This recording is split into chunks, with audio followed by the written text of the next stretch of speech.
Welcome back to the Happiness Hack. I'm Tim Coulson, and I am genuinely glad that you are here.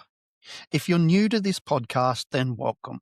This is a place built on one simple belief that happiness is not something that happens to you, it is something that you practice, even on the days when it feels impossibly far away. And today, that is exactly what I want to talk to you about because I want to speak directly to something I hear more than almost anything else. From the people I coach, from the messages I receive, and honestly, from the version of myself that existed a few years ago. And that's the feeling that you have completely lost yourself. That somewhere along the way, in a relationship, a role, a long season of putting everyone else first, you stopped knowing who you actually are, what you actually want, and what you actually need. So that's what we're talking about today. Choosing yourself when you have forgotten who you are. If that title hit something in your chest just now, then this episode is exactly what you need to hear. I want to start by saying something that I genuinely believe, and I want you to hear it clearly. You did not lose yourself because you were weak. You lost yourself because you were trying to love someone, or trying to hold something together, or trying to be enough in a situation that was just asking too much of you. That's not weakness. That is actually an incredible form of endurance. The problem is that you learn to endure things at your own expense. And now you're left looking in the mirror wondering, who is this person? How do I find my way back? There are two kinds of people who find their way to a conversation like this one. There's the woman who gave up everything, who built her life around a relationship, a family, a role, and somewhere in that process stopped choosing herself.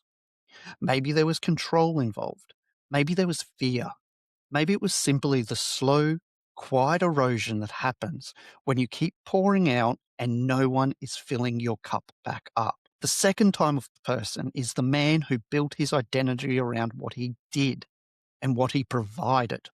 The strong one, the reliable one, the one who handled it, until the thing he built his whole identity around changed or ended or fell apart.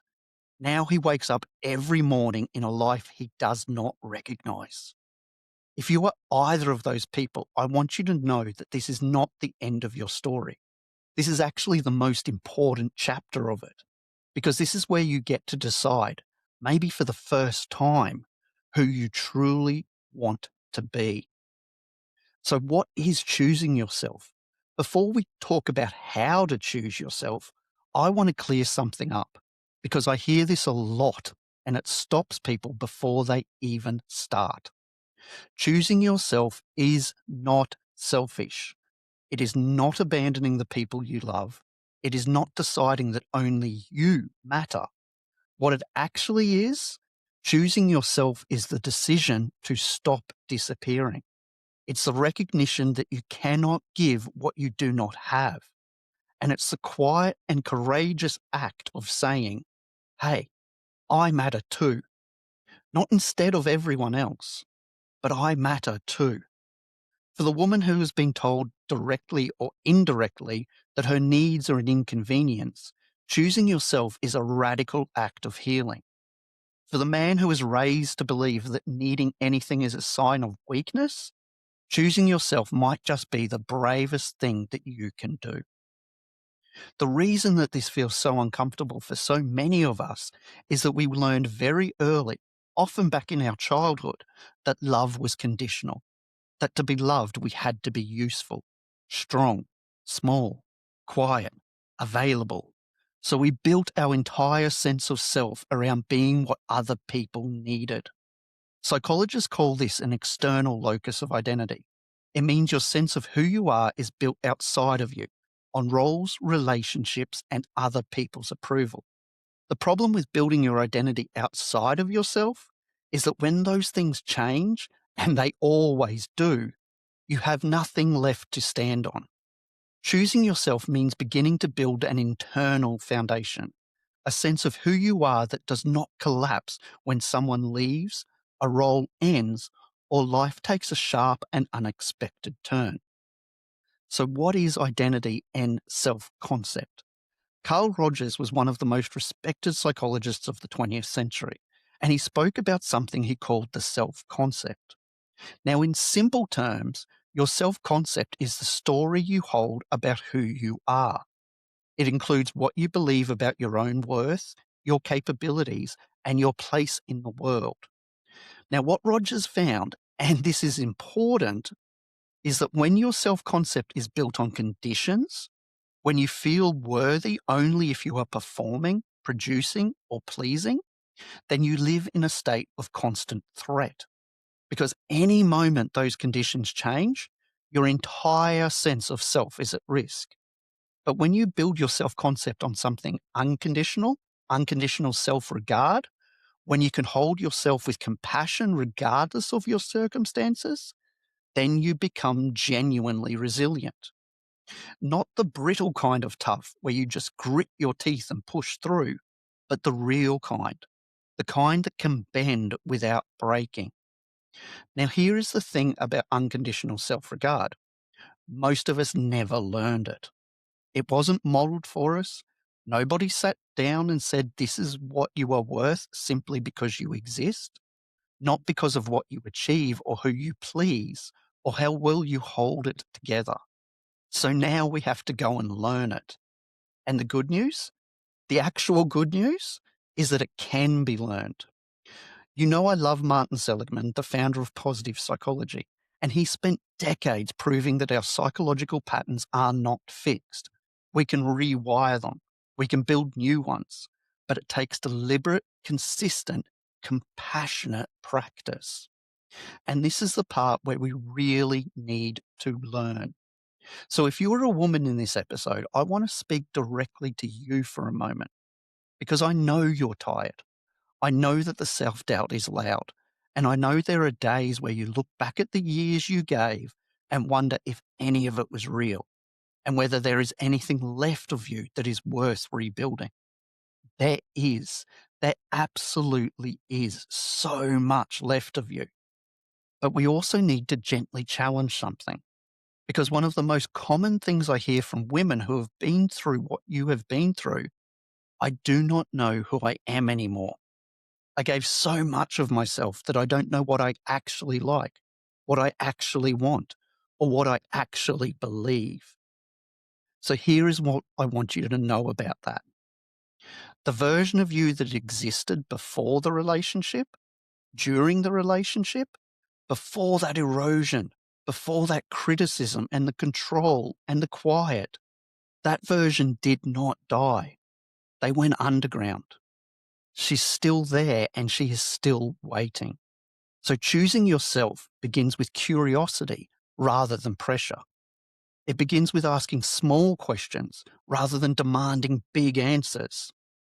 What did I enjoy? What made me feel like myself? What do I notice when no one is watching and no one needs anything from me? What brings me even a small sense of peace? Because you don't have to rebuild everything overnight. You just have to take one small step towards that new version of yourself, and then another, and then another. That is not self-indulgence. That is recovery. And if you are a man that is listening to this episode, I'm going to speak directly to you for a moment as well, because I know that you are not used to this. Listening to a podcast about feelings, sitting with something uncomfortable instead of just getting on with it, that alone took something. I also want to say, I've been a version of where you are. I may not have the same story, but I know that feeling where the ground is shifting because the identity you built your whole life on suddenly doesn't fit anymore. It's a strange, disorientating experience of waking up and not recognizing your life. So here's what I've learned and what I want to offer to you. Your identity was never really about a role. It was never just about being the provider or the strong one or the tradie, the husband. Those were expressions of who you are. They were never the whole of it. The courage, the loyalty, the desire to protect and provide, the capacity to even show up when it is hard, those things don't disappear because a relationship ended or a chapter closed. They are still yours to give. They just need somewhere new to live. Choosing yourself for you means being willing to ask a question that most men are never taught to ask. What do I actually want my life to look like? Not the life I was told to have or I thought I was supposed to have, but the one I actually want. That question is not weakness. That question is the beginning of everything. How do you actually start choosing yourself, though, when you have been putting yourself last for so long? I want to offer you 3 subtle shifts. It's not a long list and it's not some overwhelming program. It's just 3 things that, when practiced consistently, begin to change the relationship that you have with yourself. The first shift is to move from performance to presence, because most of us have been living in our heads, constantly monitoring how we're coming across, whether we're doing enough, whether we are enough. When we begin to choose ourselves, we start to learn that simply by being present in our own experience without judging it, we start to notice what we feel, what we need, and what matters to us. The second shift is from that harsh inner dialogue to compassionate honesty. Because let's be real, the way most of us speak to ourselves would be unacceptable if we said that to another person. Choosing yourself doesn't mean pretending everything is fine. It means being honest about your struggles without being cruel about them. There is a difference between I made a mistake and I am a mistake, because one is fundamentally broken. The other one is honest. The third shift is waiting for permission to make one small choice. A lot of people I work with are waiting until things are settled, until the kids are older, until they feel ready. But readiness is not something you feel before you act. It is something you build by acting.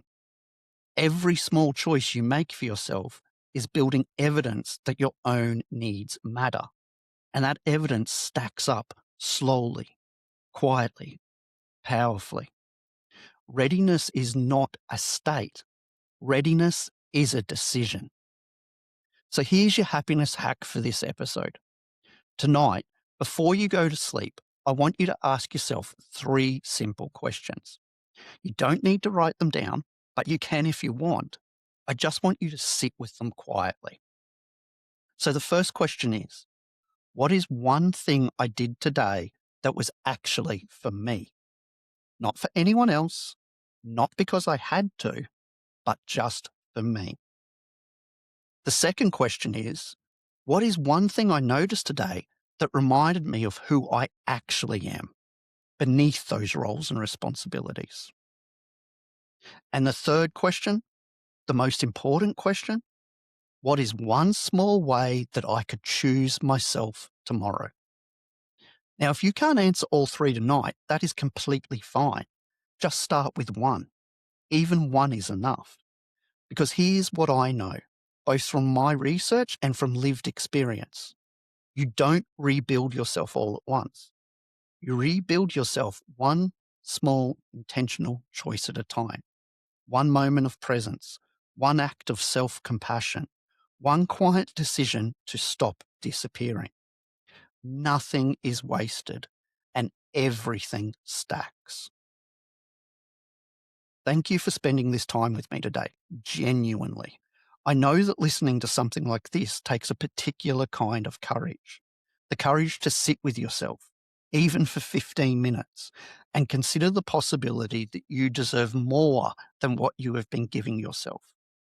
You do. I promise you, you do. If today's episode landed, I would love to hear about it. You can find me at tim-coulson.com, coulson.com or reach out through the links. If you know someone who needs to hear this today, please share it with them. Sometimes the most loving thing we can do for another person is to send them something that says, "You are not alone in this." I'm Tim Coulson. This is the Happiness Hack. And remember, the day is what you make it.